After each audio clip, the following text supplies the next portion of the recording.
So if you have one of these old GM trucks, you can actually tell how many hours on the engine just by doing that. And see with my odometer, 259. Then I'm going to hold this for a few seconds. And then right about there, you can see the hours. I have 9,474 hours on it. Just a little bit.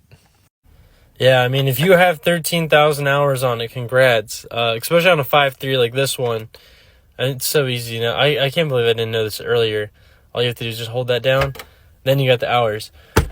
So simple. But yeah, that's the thing. These trucks, they run forever. They're cheap. They're reliable. The transmission, I mean, yeah, that's going to blow up at some point. But again, relatively cheap to buy a rebuild kit.